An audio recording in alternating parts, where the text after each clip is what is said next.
Ya estamos de vuelta en Sexta Visión Noticias, se lo habíamos adelantado en la entrevista del día de hoy. Estaremos conversando con el senador Juan Luis Castro con respecto a seguridad y también a la votación de la ley corta de ISAPRES que tuvo lugar esta semana para que nos explique un poco cómo funcionó este asunto. Senador, bienvenido, muchas gracias por estar con nosotros el día de hoy. Muy amable, gusto saludarte. Bien, a inicio de la semana se vota esta ley corta de ISAPRES. Cuéntenos un poco, hay una rebaja de la deuda de la ISAPRE, una prorratea. ¿Cómo va a funcionar finalmente? Recordémosle al público que en noviembre del año 2022 la Corte Suprema emitió un fallo muy contundente que dice que hay que aplicar una sola tabla de factores a la gente que está en el sistema ISAPRE. Eso afecta a unos 600.000 jefes de hogar cotizantes.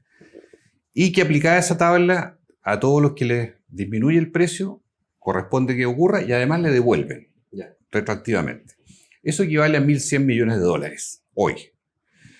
Con lo que ha propuesto la oposición en el Senado, votando algo forzado, que era la admisibilidad, que significa que las materias de seguridad social solo en nuestro país el gobierno las puede conducir.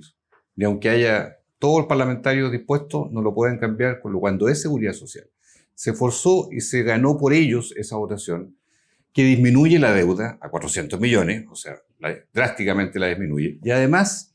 ¿Esa disminución por qué se provoca? Se provoca por lo que se llama mutualización, que es una figura que existe en la lógica de los seguros, incluso seguros de autos, seguros de incendios, seguros de vida, que es que las personas que tienen poco siniestro o les toca poco usar el seguro, ayudan con su plata, su prima, a financiar a los que tienen más siniestros. Es una especie de solidaridad cruzada dentro de la ISAPRE. Pero en este caso eso no ocurre porque la Corte Suprema no le subió el precio a nadie en su fallo, solamente bajó precios. Por lo tanto, descartada esa posibilidad, que es la que reviven unos parlamentarios de derecha, ¿verdad?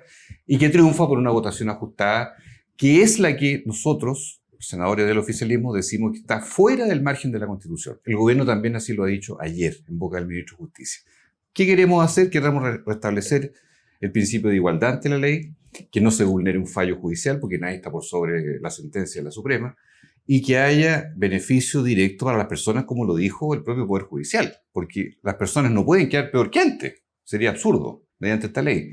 No se le puede... momento, ¿la gente afiliada a ISAPRE estaría pagando la deuda, como se ha dicho, o no es técnicamente así? Es muy distinto que la ISAPRE le devuelvan 1.000 millones de dólares a que devuelvan 400 millones. Es un perdonazo, ¿verdad?, para llevarlo a la mínima expresión. Y tampoco es justo que a la gente le suban el precio del plan de manera ilimitada, sin ningún tope.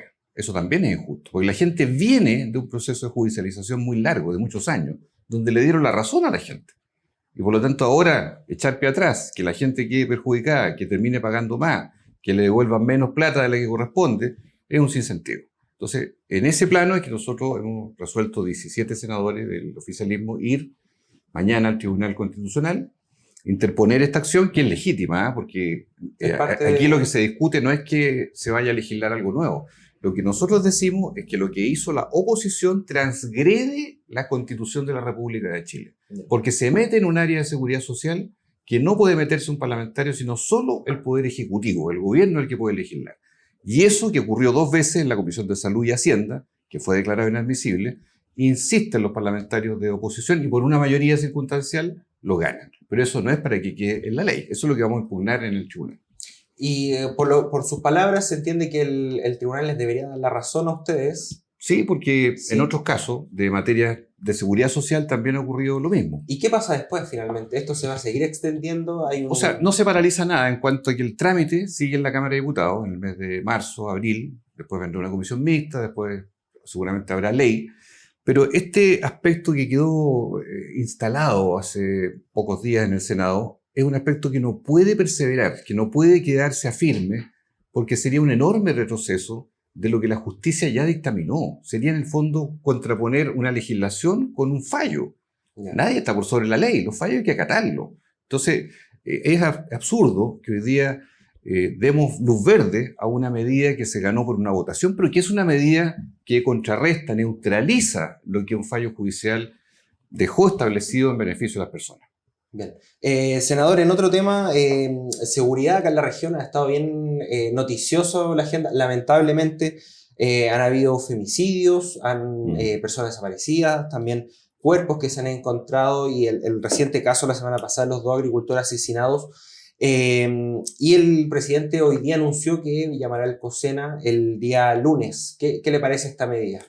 Nos ha escuchado. Yo vengo planteando esto ya desde hace más de un mes, cuando ocurrió el episodio de Pedro Aguirre Cerda, el baleo de una adolescente en medio de un videoclip. Se nos criticó por algunos, incluso la vocera de gobierno dijo que esto no tenía sentido, que era un diagnóstico más. Bueno, pues por fin, yo me alegro, ¿eh? El presidente ha tomado una decisión correcta. ¿Cuál es el valor de esto? Que el presidente levanta el problema de seguridad y de control del delito a rango de Estado y llama a todos los poderes del Estado, a los comandantes en jefe de las ramas de las Fuerzas Armadas, al director general de Carabineros, de la PDI, y colocan el estatus de una prioridad nacional. Y ahí van a pasar dos cosas. Va a escuchar qué piensan las Fuerzas Armadas del problema del delito y del crimen organizado, y en segundo lugar va a escuchar las propuestas. Y las propuestas pueden ser muy interesantes porque, si bien está situado lo que es infraestructura crítica, ¿qué es eso? Son los lugares que hay que proteger, incluso con militares, cuando eso coloca en riesgo a la población o coloca en posibilidad, por ejemplo, de vulnerabilidad de la cadena alimenticia, de la red eléctrica, del agua, de lugares de alta aglomeración de público, como son los terminales, ¿verdad?, de pasajeros, como son las grandes ferias libres. O sea, ¿cómo hacemos para frenar el delito, incluso con el acompañamiento de las Fuerzas Armadas, en aquellos lugares sensibles donde sabemos que el delito está, que viene muy bien organizado y que las fuerzas de orden normales no dan abasto para poder neutralizarlo? Yo creo que en esto puede haber interesantes propuestas el día lunes y creo que es una decisión que ha tenido coraje el presidente de escuchar, de tomar este camino. Él no se debilita ni se humilla por haberlo convocado, porque él es el que tiene la decisión. Él no está sometido a los poderes militares, ni mucho menos, como caricaturas que se han dicho por ahí, pero sí tiene, yo creo, la virtud de decir, mire, esto no es un problema de un gobierno, aquí vamos a convocar a todo el Estado de Chile a poder hacernos una fuerza común contra el delito organizado, que es lo que hoy día azota el país. ¿Le parece necesario la presencia militar en las calles? O por lo menos en los lugares de infraestructura crítica. La experiencia ha dicho, miremos lo que pasa en la Araucanía, miremos lo que pasa en la frontera, en el Colchane, en el norte. Al principio algunos decían, no, ¿cómo se le ocurre? Va a ser un exceso, se van a violar los derechos humanos. Ha pasado un año y medio, 2 años. Y eso está ocurriendo. En el norte están militares y carabineros en la frontera. En la Araucanía los militares están vigilando, cuidando carreteras, lugares sensibles, estratégicos. ¿Qué ha pasado? ¿Algún problema? Ninguno, pues. ¿Por qué no va a ser posible que despleguemos en otros lugares bien definidos? Esto no es algo al voleo. ¿Las atribuciones a militares cuáles serían? Tienen que ser atribuciones muy bien acotadas, porque lo normal, como ha pasado en el sur y el norte, es que militares y policías trabajan estén de la mano. Aquí no es llegar y lanzar una patrulla militar a que haga lo que vea y dispare al que se mueva. No. Esto tiene que ser con una coordinación fina.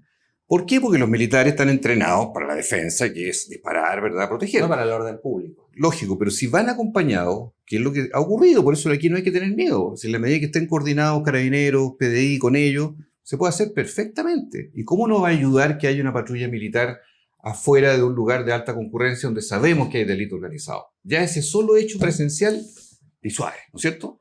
Y así eso puede ocurrir en muchos otros lugares. O sea, no le tengamos temor. Creo que esto es una decisión que era necesaria. Yo creo que después del lunes vamos a tener novedades, incluso legislativamente nosotros hemos dicho, si hay que seguir legislando en febrero, habrá que hacerlo si fuera necesario, pero eso depende de las conclusiones del Consejo. Bien, senador, muchas gracias por haber estado con nosotros. Hasta pronto. Teníamos la palabra del senador por la región de O'Higgins, Juan Luis Castro, con respecto a esta ley corta de ISAPRES y también a temas de seguridad nacional y regional. Nos vamos a una pausa comercial y volvemos con más informaciones.